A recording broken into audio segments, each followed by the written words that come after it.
हम लोगों को विश्वास है आज नहीं तो कल इंडिया गठबंधन की सरकार बनेगी। सारे लोग फेल साबित हुए हैं और अखिलेश जी का पीडीए फार्मूला जो है पूरी तरह से सफल हुआ है। जनता जब असलियत पर उतर आती है तो बड़े बड़े नेताओं के छक्के छुड़ा देती है। पहले से आभास था कि 2004 का रिकॉर्ड जो है समाजवादी पार्टी तोड़ेगी और जो 35 सीट हम 2004 में जीते थे हम उससे अधिक सीट जाएंगे।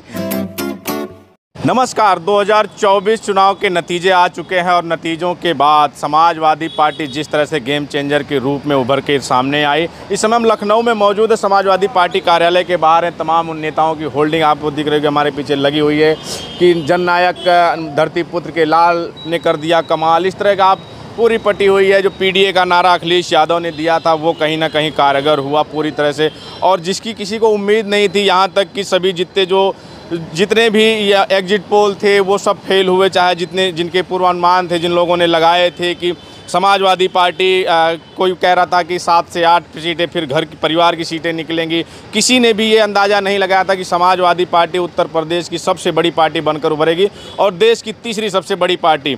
ऐसी आंधी चली कि उत्तर प्रदेश के कई बड़े मंत्री, केंद्रीय मंत्री और उत्तर प्रदेश कैबिनेट के मंत्री भी इस चुनाव में हार गए। हमारे साथ खासकर पीडीए की बात करते हैं सोशल एक्टिविस्ट हैं लौटर राम निषाद जी। जानेंगे कि ऐसा कौन सा फार्मूला रहा, वो कौन सा फार्मूला चला जिसकी किसी को अंदाज़ा भी नहीं था और किसी ने भी अनुमान नहीं लगाया था कि इतनी बड़ा इंडिया गठबंधन की बात की जाए तो उत्तर प्रदेश में 43 सीटें और अकेले दम पे समाजवादी पार्टी की बात की जाए तो 37 सीटें अपने दम पे चुनाव जीत के आती है। तो वो कौन सा फार्मूला था जो मुलायम सिंह यादव, जिनका अपने आप में कहा जाता था कि वो उनका अलग कद था, वो राजनीति को बिल्कुल धरातल से समझते थे, लेकिन हाईएस्ट 34 सीटें वो भी जीतने में सफल हुए थे। और अखिलेश यादव उन्हीं के लाल ने इस बार ऐसा मारा कि बीजेपी जहाँ एक तरफ क्लीन स्वीप करती जा रही थी और उसमें भी बिल्कुल धराशाही किया और यहाँ पे सब उसको भी पछाड़ के सब पहली यहाँ सबसे बड़ी पार्टी बनी। तो पहले स्वागत है आपका और बताएं हमें क्या रहा। देखिए 1990 में जब मंडल की राजनीति की शुरुआत हुई तो भारतीय जनता पार्टी मंडल के विरोध में कमंडल की राजनीति को आगे किया। हम लोगों को ये पूरी तरह से कई चुनाव हारने के बाद ये आभास हो गया था कि कमंडल की काट मंडल ही हो सकता है। जब तक हम अम्बेडकर को, हम पेरियार को, ललई सिंह यादव को, बाबू जगदेव प्रसाद कुशवाहा को, बीपी मंडल, कर्पूरी ठाकुर की विचारधारा को लेकर के आगे नहीं बढ़ेंगे तब तक हम कमंडल को पछाड़ नहीं सकते हैं। और देर आए दुरुस्त आए, हमारी पार्टी ने पीडीए फार्मूला को आगे किया, टिकट वितरण में सोशल इंजीनियरिंग को फिट करने का काम किया। और जो समाजवादी पार्टी पर यादव और मुस्लिम का टैग लगता था कि यह यादव और मुसलमानों की पार्टी है, और हमारे यादव भाइयों ने जो है और मुस्लिम भाइयों ने अपने हृदय की विशालता का परिचय देते हुए कहा कि ये 2024 का चुनाव है, इसमें यादव और मुसलमानों को कम से कम टिकट दिया जाना चाहिए। हमारे राष्ट्रीय नेतृत्व ने जिस पार्टी को यादव और मुसलमानों की पार्टी कहा जाता था, 4 मुसलमान को टिकट दिया गया, 5 यादव को दिया गया, 5 यादव को दिया गया तो 5 ब्राह्मण को दिया गया, 5 निषाद को भी दिया गया, 6 काछी कुशवाहा, कोयरी, भिड़ती, मुराव, साके, सैनी को दिया गया। तो 10 टिकट जो है कि सबसे ज़्यादा कुर्मी बिरादरी को दिया गया। 6 जाटव जो बसपा का कोर वोट बैंक माना जाता है, 6 टिकट हम लोग जाटव या चमार भाइयों को देने का काम किया। तो 7 पासी समाज को देने के साथ साथ माइक्रो सोशल इंजीनियरिंग के तहत चाहे वो दो जाट को टिकट दिया, एक जो है राजभर को दिया, तो एक राय को भी दिया, एक जो है कि पाल हो, चाहे लोधी हो, वाल्मीकि हो, खरवार हो। इस तरह हम लोगों ने सोशल इंजीनियरिंग को फिट करने का प्रयास किया और उस प्रयास में हमारा पीडीए फार्मूला जो है कि सफल हुआ। किसी को यह विश्वास नहीं था, हमारे पार्टी के बहुत से जो शीर्ष नेता है उनको भी आभास नहीं था कि ये परिणाम आएगा। लेकिन जिस दिन पीडीए फार्मूला चला, पीडीए जन पंचायत और पीडीए जन चौपाल का कार्यक्रम की शुरुआत हुई और हमें तो पूरी तरह क्योंकि मैं ज़मीन पर चलने का काम करता हूँ, हवा में नहीं उड़ता हूँ, हमें यह था कि 2004 का रिकॉर्ड जो है, और कई हमारी बाइट देखेंगे पहले का, तो हमें पहले से आभास था कि 2004 का रिकॉर्ड जो है समाजवादी पार्टी तोड़ेगी और जो 35 सीट हम 2004 में जीते थे हम उससे अधिक सीट जाएंगे। अभी परिणाम जितना हमने सोचा था परिणाम अनुकूल नहीं आया। हमको सरकार ना बना पाने की टीस है। देखिए सरकार बननी थी, कहीं न कहीं वो कमी किसी कारण बस रह गई। जैसे हमने भी जो एक सर्वे किया था अपने हिसाब से, तो हमें 49 से 53 सीटों का अंदाज़ा था कि हम 49, 50, 52, 53 इस तरह की सीटें जो है कि हमारी इंडिया गठबंधन की यहाँ पर आएंगी। और काश हम लोग इतनी सीटें लेकर के आते तो आज जो है कि देश की राजनीति में एक अलग भूचाल होता। लेकिन आज हम लोगों को खुशी की बात है कि माननीय अखिलेश यादव के नेतृत्व पर जो लोग उंगली उठाते थे, आज उन्हीं के नेतृत्व को लोग दाद दे रहे हैं कि अखिलेश यादव ने जो फार्मूला तैयार किया कि आज बड़े बड़े जो है कि राजनीति के जो माहिर कहे जाते हैं सारे लोग फेल साबित हुए हैं और अखिलेश जी का पीडीए फार्मूला जो है पूरी तरह से सफल हुआ है, जो सीटों का हमें अंदाजा था। जहाँ तक एक मिनट, आपने पीडीए का बताया और पीडीए के जो नेता थे कहते थे कि हम पिछड़े और दलितों के नेता हैं, चाहे वो संजय निषाद जी हों और या चाहे ओम प्रकाश राजभर जी हों, आपने इन लोगों को भी नहीं छोड़ा, उस आंधी में उड़ा दिया, दोनों के बेटों को धराशायी कर दिया। देखिए, सबसे बड़ा मेरा लक्ष्य था कि हम पीडीए फार्मूला को लेकर के चलेंगे, लेकिन जो पीडीए को कमज़ोर करने का काम करते हैं, केवल जो है कि अपने समाज की बात करके, अति पिछड़ों की बात करके, केवल अपने परिवार का पेट पालने का काम कर रहे हैं। मेरा पहला लक्ष्य था और मैं पहले भी दावा किया था, गोशी में भी जाकर के मैंने किया था प्रेस कॉन्फ्रेंस करते हुए कि वहाँ पर जो है राज साहब जो है हमारे 1.5 लाख से 1,60,000 मतों से जीतेंगे। और यहाँ पर जहाँ से संजय निषाद का बेटा प्रवीण निषाद चुनाव लड़ रहा था, वहाँ से लक्ष्मीकांत पप्पू निषाद को हमारे नेता ने जो है कि उम्मीदवार बनाए थे। हम लोगों ने कहीं न कहीं अपनी प्रतिष्ठा भी वहाँ पर लगा दिया था कि अगर जब तक समाज को आगे तभी ले जा सकते हैं जब ओम प्रकाश राजभर और संजय निषाद जैसे मदारी जो सौदेबाज हैं, जब तक इनको राजनीतिक रूप से कमज़ोर नहीं किया जाएगा तो समाज में एक विश्वास की लहर नहीं पैदा की जाती। सारे राजनीतिक दलों में था कि संजय निषाद के साथ पूरा निषादों का वोट चला जाता है, ओम प्रकाश जो है कि राजभर वोटों का ठेकेदार है, लेकिन इनकी ठेकेदारी प्रश्नचिन्ह खड़ा हो गया है। जब कोई हमारे सामने यह बात कहता था कि पूरा तो निषादों का वोट संजय निषाद के साथ जाता है तो बड़ा हम लोगों को अटपटा लगता था। लेकिन आज पूरे प्रदेश का पोस्टमार्टम करिएगा, यादव और मुसलमान के बाद अगर सबसे मजबूत कोई वोट बैंक आया है तो बड़ी संख्या में तो 80% से अधिक, जैसा कि 2004 और 2012 में हमारा निषाद मल्लाह केवट कश्यप समाजवादी पार्टी के साथ जुड़ा था।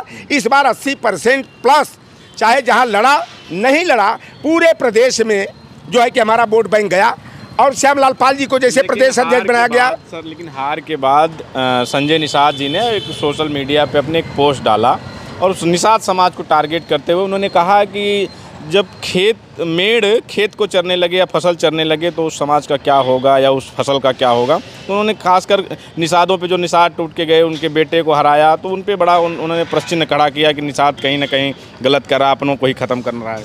देखिए, उनका मैंने 29 तारीख को एक वीडियो सुना और बड़े बौखलाहट में थे क्योंकि उनके पैरों की ज़मीन घिसक गई थी और उनकी बातों से लग रहा था कि हम जैसों को टारगेट करके वह बात कर रहे हैं। हम लोगों को बड़े ऐसे ऐसे शब्द उन्होंने इस्तेमाल किया था। लेकिन मैं जानना चाहता हूँ आपके चैनल के माध्यम से कि संजय निषाद अपने को अपना परिचय बताते समय पॉलिटिकल गॉडफादर आप निषाद कम्युनिटी बताते हैं, तो यह खिताब संजय निषाद को किसने दिया?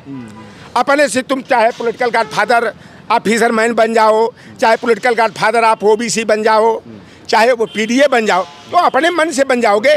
यह जनता है किसको क्या किस रूप में देखना चाहती है। और आप पॉलिटिकल गॉडफादर अगर निषाद हो या फिशरमैन हो तो तूने निषाद समाज के लिए क्या किया? भाई अखिलेश यादव जी ने निषाद समाज को मान सम्मान पहचान देने के लिए 5 अप्रैल को कश्यप ऋषि और निषाद राज की जयंती की छुट्टी घोषित किया। अब आप भारतीय जनता पार्टी का साझेदार होकर के योगी आदित्यनाथ ने पहला काम किया कि निषाद राज जयंती और कश्यप ऋषि की जयंती को ख़त्म करने का काम किया। माननीय नेताजी परम पूज्य मुलायम सिंह यादव जी ने हम लोगों के मांग को स्वीकार करते हुए उन्होंने 10 बरस के लिए मत्स्य पालन का पट्टा, 3 बरस के लिए बालू मौरंग खनन का पट्टा हमारे निषाद समाज को देने का काम किया। उसे जो है भारतीय जनता पार्टी की सरकार संजय की उपस्थिति में ख़त्म करने का काम किया। इनकी मुँह पर ताला क्यों लगा था, मुँह में दही क्यों जमी थी? अरे भाई, जब निषादों कहते थे पहले कि कलम चलाने का अधिकार दो, तो कलम चलाने का अधिकार दे दिया गया। तुम्हारा एक बेटा सांसद हो गया, एक बेटा जो है एमएलए हो गया, तुम स्वयं एमएलसी और मंत्री हो गए और तुम्हारे रहते हमारा बालू मौरंग खनन मत्स्य पालन का जो परंपरागत अधिकार था वह चला गया। निषाद राज की छुट्टी घोषित हो गई जो थी वह खत्म हो गई। 17 अति पिछड़ी जातियाँ मल्लाह केवट बिन धीवर कहार गुड़िया तुराहा बाथम माझी रायकुमार कुम्हार प्रजापति भर राजभर का जो प्रस्ताव 2 बार परम पूज्य नेताजी ने और 3 बार अखिलेश यादव जी ने केंद्र सरकार को भेजा था, तूने आरक्षण तो दिलाया नहीं, उस प्रस्ताव को इंडलेस करने का काम किया। 25 जुलाई 2021 को हम लोग फूलन देवी की 18 जिलों में 35-35 फुट ऊंची प्रतिमा लगा रहे थे। संजय निषाद ने खुद योगी आदित्यनाथ से गलबहियाँ करके मिल करके और पुलिस और पीएससी लगा करके फूलन देवी की प्रतिमाओं को ट्रक पर लदवा करके जो है कि थाने में बंद करवा दिया। एक भी काम संजय निषाद बता देना कि वो अपने मंत्रिमंडल में अपनी सरकार से जो है निषाद हित में कराने का काम किया हो 1986 में। अच्छा, लेकिन अब ये जो आपका पीडीएफ फार्मूला चला है तो जिसमें अब तो लगता होगा कि ये जो गए जयंत चौधरी गए छोड़ के या राजभर गए, लोगों को पछतावा तो हो रहा होगा कि अगर समाजवादी पार्टी के साथ होते तो कहीं ना कहीं देखिए 1 सीट से कांग्रेस 6 सीट पे आ गई, तो इन लोगों को भी अब तो पछतावा हो रहा होगा कि अगर हम समाजवादी पार्टी के साथ होते तो कहीं ना कहीं इस बार सीटें बढ़ती। देखिए, जिनके अंदर सामाजिक न्याय की टीस होगी, सामाजिक न्याय के प्रति समझदारी होगी, ऐसे लोगों की टीस होगी। ये तो सौदेबाज है ना, ओम प्रकाश राजभर हो और लात मुक्का खाएंगे, जोगी के गुड़ गाएंगे, वही हाल संजय निषाद का है। तो ये लोग केवल राजनीतिक सौदाबाजी करने का काम करते हैं। सरकार बनाने की ऐसी स्थिति में आती है इंडिया गठबंधन, तो प्रधानमंत्री चेहरा कौन होगा? देखिए, प्रधानमंत्री बनने का हम लोगों का एक लक्ष्य था, हमारे नेता का भी एक लक्ष्य था कि हमें संविधान को बचाने के लिए, लोकतंत्र को बचाने के लिए, आरक्षण को बचाने के लिए और संवैधानिक मूल्यों की रक्षा के लिए भारतीय जनता पार्टी और एनडीए की सरकार से देश को मुक्ति दिलाना आवश्यक है। इंडिया गठबंधन की सरकार बने। मैं बता दूं कि कुछ 30 रह जाती है कहीं न कहीं, जैसे बगल की सीट उन्नाव की है, कहीं न कहीं अन्नू टंडन जी जो सपा की प्रत्याशी थी, उन्होंने अति विश्वास में वह सीट चली गई मेरे हाथ से। वही हाल गोंडा की जो श्रेया वर्मा है, अगर माननीय हमारे नेताजी का अखिलेश यादव जी की वहाँ पर कार्यक्रम हो गया होता तो गोंडा की सीट हमारे पास होती। फूलपुर की सीट को ज़बरदस्ती, चाहे वो नंदकिशोर साक्य वाली सीट फर्रुखाबाद की है, ये भारतीय जनता पार्टी ने, बांसगांव की कांग्रेस की सीट जो थी, ये भारतीय जनता पार्टी ने निश्चित रूप से प्रशासनिक दबाव बना करके इन सीटों को जो है कि छीनने का काम किया। लेकिन जो जनता का जनादेश आया है, जनता ने परिवर्तन के लिए वोट दिया था और निश्चित रूप से हम लोगों को अभी भी विश्वास है कि इंडिया गठबंधन की सरकार बनेगी अगर नीतीश कुमार जी और चंद्रबाबू नायडू एक किंग मेकर की स्थिति में हैं और अगर इनमें छत्रपति साहू जी महाराज का डीएनए जागृत हो गया, क्योंकि साहू जी महाराज एक ऐसी शख्सियत थे, कुर्मी बिरादरी में पैदा थे, जिन्होंने 26 जुलाई 1902 को 50% शूद्र वर्ण की जातियों को, जिनको आज ओबीसी SC ST कहा जाता है, हर स्तर पर प्रतिनिधित्व देने का काम किए थे। अखिलेश यादव, जिन्होंने खासकर अगर भाजपा को बहुमत से रोकने का अगर किसी को श्रेय जाता है कि वो 272 का आंकड़ा नहीं छू पाएगा बीजेपी, तो उसका बड़ा श्रेय समाजवादी पार्टी और अखिलेश यादव को जाता है, उनके ताने बाने को जाता है, क्योंकि यूपी में ही जो सबसे बड़ा किला था यूपी का, वो ढहाया है बीजेपी ने।